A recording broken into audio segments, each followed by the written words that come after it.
ये मूवी एक बहुत बड़ी पार्टी से शुरू होती है जो कि जापान में सबसे ज्यादा पावरफुल और रिस्पेक्टेड यकूजा फैमिली की तरफ से दी गई थी। यहाँ यकूजा फैमिली अपनी सबसे छोटी बेटी को इंट्रोड्यूस करवाती है, लेकिन खुशी के इस लम्हे में कोई अटैक कर देता है और पार्टी में मौजूद सभी लोगों को शूट करने लगता है। कुछ ही देर में पूरी यकूजा फैमिली को मार दिया जाता है। यहाँ तक कि यकूजा लीडर का बेटा जब लाइफलेस पड़ी हुई अपनी मदर की तरफ बढ़ता है तो वो किलर उस बच्चे को भी शूट कर देता है। इसी के साथ ही सीन ब्राजील के शहर साओ पाउलो में शिफ्ट होता है, जहां एक आदमी की हॉस्पिटल में आंख खुलती है, लेकिन उसे कुछ भी याद नहीं था कि उसके साथ क्या हुआ था। वो जब रूम से बाहर निकलने की कोशिश करता है तो बहुत से लोग उसे रोक लेते हैं। वो आदमी जिसका कोई भी नाम नहीं था, वो इस वजह से हैरान था कि वो हॉस्पिटल कैसे पहुंचा था और कैसे उसकी पूरी बॉडी पे कट्स के निशान थे। ब्राजील में ही किसी और जगह जहाँ बहुत से जापानीज लोग रहते थे, वहाँ हम अकीमी नाम की एक लड़की को देखते हैं जो कि अपने टीचर शिबा के साथ स्वॉर्ड फाइटिंग की प्रैक्टिस कर रही थी। अकीमी के पेरेंट्स नहीं थे और वो बचपन से ही अपने ग्रैंडफादर के साथ रह रही थी, लेकिन कुछ दिन पहले ही उसके ग्रैंडफादर की भी डेथ हो गई थी,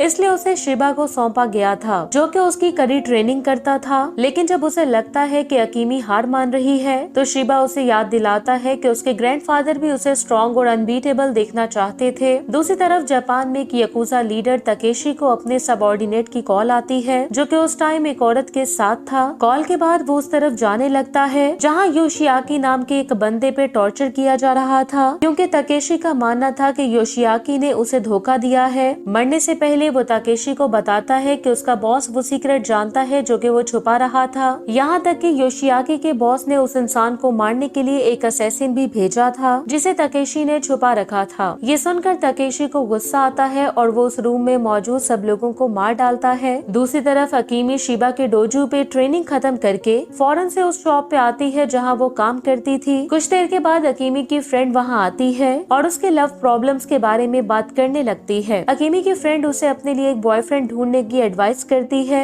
लेकिन अकीमी उससे कहती है कि उसके पास इसके बारे में सोचने का टाइम नहीं है, क्योंकि वो अभी भी अपने ग्रैंडफादर की डेथ के कारण काफी ज्यादा सैड थी। वो जब अपने घर आती है तो अपने ग्रैंडफादर के लिए प्रे करने लगती है, जबकि इस दौरान वो उनकी बहुत सी मेमोरीज को भी याद कर रही थी। दूसरी तरफ हॉस्पिटल में वो आदमी जिसे भूलने की बीमारी थी, उसकी जब आंख खुलती है तो उसके हाथ में हथकड़ी लगी थी। तभी वहाँ पे एक डॉक्टर और पुलिस इन्वेस्टिगेटर की एक टीम आती है। वो उसे एक कटाना सॉर्ड देते हैं जो कि उसने उस टाइम हाथ में पकड़ी हुई थी जब वो उन्हें बेहोशी की हालत में मिला था। वो आदमी उन्हें बताता है कि उसे कुछ भी याद नहीं है और उसे कटाना के बारे में भी कुछ भी पता नहीं था। डॉक्टर और पुलिस टीम के जाने के बाद वो आदमी चुपके से अपनी हथकड़ी खोल लेता है, जिसके बाद वो वॉशरूम जाता है और जब वो बाहर आता है तो उसके कपड़े बदल चुके थे। इधर उधर देखने के बाद वो जानबूझकर फायर अलार्म प्रेस कर देता है, जिसकी वजह से हॉस्पिटल में हलचल मच जाती है। इसी मौके का फायदा उठाते हुए वो अपने रूम से कटाना सॉर्ड लेकर हॉस्पिटल से भाग जाता है। दूसरी तरफ तकेशी एक बड़े यकूजा बॉस के हेडक्वार्टर आता है, जहाँ उसका राइवल कोजीरो पहले से ही मौजूद था। कोजीरो यहाँ बॉस से कंप्लेन करता है क्योंकि तकेशी ने उसके आदमी योशियाकी को मार डाला था। इस चीज का फायदा उठाते हुए कोजीरो बॉस के सामने ये प्रूफ करना चाहता था कि तकेशी अब भरोसे के लायक नहीं है। अपनी लॉयलिटी को प्रूव करने के लिए तकेशी अपनी उंगली काटने की ऑफर करता है, लेकिन बॉस उसे रोक लेता है, जो कि ये जाहिर कर रहा था कि वो अभी भी तकेशी पे ट्रस्ट करता था। इसलिए कोजीरो बॉस को वार्न करता है कि अगर वो अपनी लाइफ खोना नहीं चाहता तो इसके लिए उसे केयरफुल होना होगा। दूसरी तरफ वो आदमी जो कि हॉस्पिटल से भाग गया था, वो शहर में इधर उधर घूमने लगता है और उसे कुछ भी पता नहीं था कि उसे कहाँ जाना है। इधर अकीमी एक टैटू शॉप पे थी ताकि वो उस सिंबल का टैटू बनवा सके जो कि उसके ग्रैंडफादर अक्सर उसे दिखाया करते थे। हालांकि वो उस सिंबल का मतलब नहीं समझ पाई थी, लेकिन फिर भी वो अपने ग्रैंडफादर को हमेशा याद रखने के लिए ऐसा कर रही थी, जिसे एक ऐसे मिस्टीरियस आदमी ने मार दिया था जिसके पास कटाना सॉर्ड थी। उसी शहर में वो आदमी उस कटाना सॉर्ड को बड़े गौर से देख रहा था जो कि उसने उठा रखी थी, इस उम्मीद के साथ कि जो कुछ उसके साथ हुआ था वो उसे याद आ जाए। वो अपने चेहरे से बैंडेजेस भी उतार देता है, जिससे उसके चेहरे पर लगे हुए किसी नोकीली चीज के कट के निशान साफ साफ दिखाई दे रहे थे। कुछ दिन के बाद अकीमी अपनी बर्थडे सेलिब्रेट कर रही थी, जिसके लिए उसके दोस्तों ने उसे नाइट क्लब पार्टी में इनवाइट किया था। अकीमी जो कि पार्टी काफी ज्यादा एंजॉय कर रही थी, वो अपना फेवरेट गाना गाने के लिए स्टेज पे पहुंच जाती है, लेकिन एक रूड आदमी आके उसे डिस्टर्ब कर देता है और उसे टीज करने लगता है। इसलिए अकीमी उससे झगड़ा करने लगती है। यहाँ अकीमी की फ्रेंड भी उसे डिफेंड करने की कोशिश करती है, लेकिन नाइट क्लब की सिक्योरिटी उनकी फाइट को रोक देती है। दूसरी तरफ कटाना सॉर्ड वाले आदमी को एक एंटीक शॉप में सॉर्ड का कवर दिखाई देता है, इसलिए वो शॉप के अंदर आ जाता है। तभी एक बूढ़ा आदमी जो कि शॉप का ऑनर भी था, वो आके उसे बताता है कि वो शॉप को बंद कर रहे हैं। वो आदमी उसकी बात को इग्नोर कर देता है और रूडली उससे कटाना के बारे में पूछता है। शॉप ऑनर उसे बताता है कि उस सॉर्ड को शार्प करने के लिए कोई यहाँ छोड़ गया था। उस सॉर्ड का नाम मायरे मिसा था, जो कि असल में एक कर्स सॉर्ड थी और अपने ऑनर को लगातार विक्टिम्स की तलाश करने पर मजबूर करती थी। जिसके बाद वो शॉप ऑनर सॉर्ड वाले आदमी को कटाना के असली मालिक का पता भी बता देता है, ताकि वो उससे मजीद जानकारी हासिल कर सके। दूसरी तरफ अकीमी अपने घर पर थी। वो यहाँ उसकी बर्थडे के लिए उसके ग्रैंडफादर की तरफ से सेव की गई वाइन की बोतल खोलती है और इस दौरान वो काफी ज्यादा सैड और अनमोटिवेटेड लग रही थी, क्योंकि उसका इस दुनिया में अब कोई नहीं बचा था, जिसकी वजह से उसे अकेले ही रहना पड़ रहा था। दूसरी तरफ सॉर्ड वाला आदमी उसी एड्रेस पे पहुंच जाता है जिसके बारे में शॉप ऑनर ने उसे बताया था, जो कि असल में अकीमी का अपार्टमेंट था। वो जब अंदर आता है तो अकीमी अपने घर पर नहीं थी, इसलिए क्लूज ढूंढने के लिए वो सभी रूम्स में सर्च करने लगता है, लेकिन उसे अपनी खोई हुई याददाश्त के बारे में कोई भी आंसर नहीं मिलता। इधर ताकेशी भी ब्राजील पहुंच चुका था। वो ड्राइवर को उसे कहीं ले जाने का सिग्नल देता है। दूसरी तरफ वो आदमी अकीमी का पीछा कर रहा था, जिसके साथ उसका नाइट क्लब में झगड़ा हुआ था, इसलिए वो छुपने के लिए अपने अपार्टमेंट की तरफ भागती है। पर वो लोग भी अंदर जाते हैं और अकीमी पे अटैक करने की कोशिश करते हैं। सॉर्ड वाला आदमी जो कि अभी भी अपार्टमेंट में मौजूद था, वो अकीमी की हेल्प करता है, लेकिन उन लोगों के पास वेपन्स भी थे, इसलिए अकीमी मिसा कटाना उठा के एक आदमी का हाथ काट देती है। जल्द ही वहाँ पे ताकेशी भी पहुँच जाता है, जिसकी वजह से अकीमी और सॉर्ड वाले आदमी को लगता है कि वो भी उन गुंडों के साथ है, इसलिए वो छत पे चढ़ के वहाँ से भागने की कोशिश करते हैं। ताकेशी भी अब उनका पीछा करते हुए उन पे गोलियां चलाने लगता है, इसलिए सॉर्ड वाला आदमी फाइट बैक करता है, जिसके अटैक से ताकेशी की गन नीचे गिर जाती है और अकीमी की हेल्प से वो ताकेशी को मूविंग एलिवेटर में धकेल देता है। ताकेशी से पकड़े जाने के डर से अकीमी उस सॉर्ड वाले आदमी को शिबा के डोजो ले आती है, जहाँ अकीमी उसके जख्मों को साफ करने में उसकी हेल्प करती है। हालांकि वो दोनों एक दूसरे को नहीं जानते थे, लेकिन फिर भी मिसा कटाना की वजह से वो खुद को कनेक्टेड फील कर रहे थे। डोजो में मेडिसिन ढूंढते हुए अकीमी को अपने परिवार की फोटोज मिलती हैं, जिनमें ताकेशी भी मौजूद था। वो इसके बारे में शिबा से पूछती है, जो कि अभी अभी वहाँ आया था। शिबा उससे कहता है कि इन बातों के जवाब के लिए उसे उस शॉप की ऑनर से बात करनी चाहिए जहाँ वो काम करती है। वो उसे ये भी बताता है कि उसकी लाइफ मिसा कटाना पे डिपेंड कर रही है। बगैर टाइम वेस्ट किए अकीमी फौरन से वहाँ से निकल पड़ती है, ताकि वो ये जान सके कि उसके परिवार का ताकेशी से क्या रिश्ता है। दूसरी तरफ सॉर्ड वाले आदमी को जब पता चलता है कि अकीमी उसे छोड़ के कहीं चली गई है, तो वो चुपके से उसका पीछा करने लगता है, जबकि इधर अकीमी शॉप की ऑनर से मिलती है, जो कि उसे बताती है कि उसके ग्रैंडफादर के मरने से पहले उन्होंने ये सब उसे बताया था। जिसके बाद वो अकीमी को एक एड्रेस देती है, जो कि जापानीज में लिखा हुआ था, इसलिए अकीमी एक ट्रेन पे उस एड्रेस की तरफ अपना सफर शुरू कर देती है। दूसरी तरफ पुलिस अकीमी के अपार्टमेंट पहुंच चुकी थी, जो कि वहाँ होने वाली गन फाइट को इन्वेस्टिगेट करने आए थे। कुछ देर के बाद कोजीरो और उसके आदमी जो कि ब्राजील पहुंच चुके थे, वो अकीमी के अपार्टमेंट में आके पुलिस पे अटैक कर देते हैं, जिससे ये बात साफ जाहिर थी कि कोजीरो और उसके आदमी अकीमी का शिकार करने वहाँ आए थे। दूसरी तरफ अकीमी जो कि ट्रेन में सो गई थी, उसकी जब आँख खुलती है तो वो सॉर्ड वाला आदमी भी उसके साथ मौजूद था। वो अकीमी को एक्सप्लेन करता है कि उसे अपनी मेमोरी को रिस्टोर करने के लिए उसे फॉलो करने के सिवा और कोई ऑप्शन नहीं था, जो कि खुद भी मिसा सॉर्ड से कनेक्टेड थी। ये सुनकर अकीमी आखिरकार उसे अपने साथ आने देने के लिए मान जाती है। एक पुराने गांव में पहुंच के वो दोनों दो बूढ़े आदमियों से मिलते हैं, जो कि उन्हें वहां से भगाने की कोशिश करते हैं, लेकिन अकीमी उन्हें मिसा सॉर्ड दिखाती है, जिसे देखकर वो आदमी उसे अंदर जाने की परमिशन दे देते हैं, जबकि सॉर्ड वाले आदमी को उन दो बूढ़े लोगों के साथ बाहर वेट करने का कहा जाता है। जबकि अकीमी एक बूढ़ी औरत से मिलती है। वो औरत उसे उस एरिया के यकूजा लीडर के पास ले आती है। यकूजा लीडर अकीमी को बताता है कि यकूजा की दुनिया में दोस्त और दुश्मन कभी भी बदल सकते हैं, इसलिए उसे किसी चीज के लिए लड़ने के लिए एक लंबे सफर के लिए तैयार रहना चाहिए। अकीमी यहाँ उसकी बात को पूरी तरह से नहीं समझ पाई थी, लेकिन फिर भी वो चुपचाप उसकी बात सुन रही थी, जिसके बाद उसे रिफ्रेश होने और रेस्ट करने का कहा जाता है, क्योंकि उसी रात उसे किसी से मिलना था। दूसरी तरफ सॉर्ड वाला आदमी जो कि अकीमी का वेट कर रहा था, वो इस दौरान काफी ज्यादा वाइन पीने के कारण बेहोश हो जाता है, जिसके बाद वो बूढ़े आदमी उसे एक वेयर हाउस में ले आते हैं और वहीं छोड़ के चले जाते हैं। उसी रात वो बूढ़ी औरत अकीमी को करीबी ग्रेवयार्ड में ले आती है और ये कहकर उसे वहाँ छोड़ के चली जाती है कि वो यहाँ अपने पास्ट के बारे में सभी आंसर्स हासिल कर सकती है। इधर उधर घूमते हुए अकीमी को अपने ग्रैंडफादर की कब्र मिलती है, जिसमें एक स्टोरेज बॉक्स बॉक्स भी था। अकेमी जब बॉक्स को ओपन करती है तो उसे उसमें न्यूज़पेपर के तराशे मिलते हैं, जिससे अकेमी को पता चलता है कि वो उसी बड़े यकूजा ग्रुप के लीडर की बेटी है जिन्हें उनके दुश्मनों ने मार डाला था। दूसरी तरफ सॉर्ड वाले आदमी को जब होश आता है तो उसे पता चलता है कि वो स्टोरेज रूम में लॉक हो गया था। दूसरी तरफ ग्रेवयार्ड में अकेमी उस टाइम अपनी सॉर्ड निकाल लेती है जब वो वहाँ पे तकेशी को देखती है, जो कि पहले भी उसका पीछा कर रहा था, लेकिन वो शांति से उसके पास आके उसे बताता है कि वो उस पे अटैक नहीं करेगा। इसी दौरान वहाँ पे कुछ और लोग भी पहुँच जाते हैं, इसलिए तकेशी अकेमी को छुपने का कहता है क्योंकि कोजीरो और उसके आदमियों ने गाँव पे अटैक करके यकूजा लीडर को पकड़ लिया था।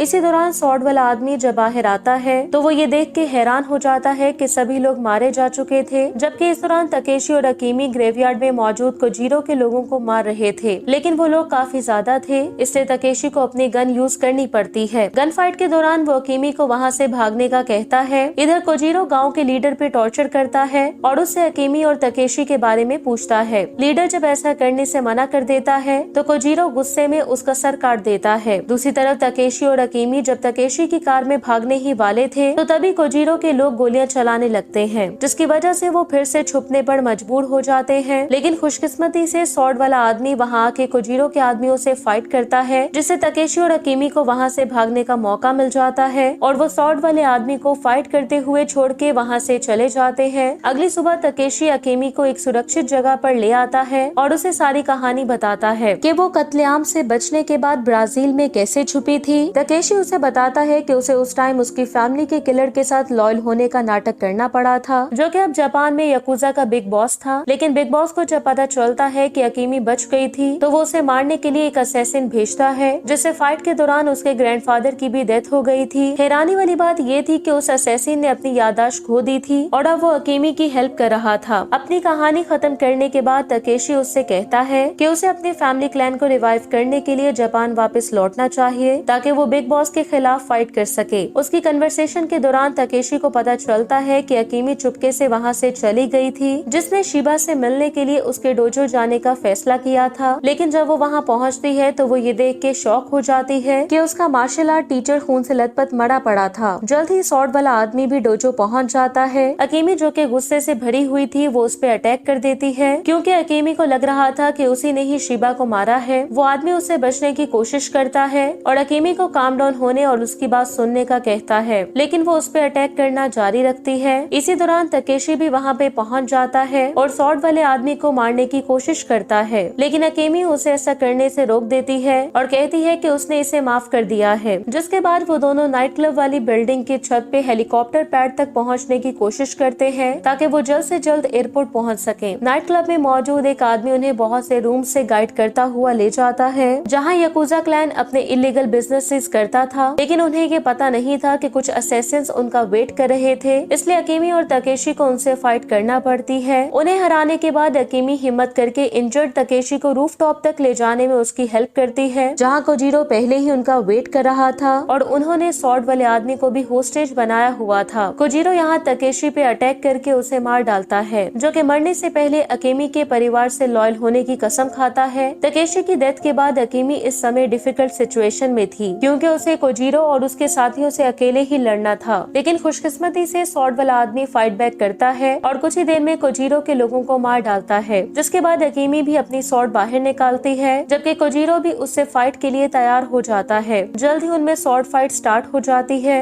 हालांकि पहले तो अकेमी इंजर्ड हो गई थी, लेकिन वो कोजीरो से फाइट करना जारी रखती है और आखिरकार उसे पैरालाइज करने में कामयाब हो जाती है और उस पर फाइनल अटैक करके उसे मार डालती है। जिसके बाद वो मिसा सॉर्ड के साथ उस भूले हुए आदमी के पास आती है और उस पे अपनी सॉर्ड तान लेती है। वो यहाँ कसम खाता है कि उसने शिबा को नहीं मारा, इसलिए अकेमी उस पर विश्वास करती है और उसे शीरो नाम देती है। हेलीकॉप्टर जब वहाँ पहुँचता है तो अकेमी शीरो को अपने साथ जापान चलने का कहती है ताकि वो मिलकर बिग बॉस का सामना कर सके, जिसने 20 साल पहले उसके पूरे परिवार को मार डाला था। इसी के साथ ही ये मूवी एंड हो जाती है। Thank you so much for watching.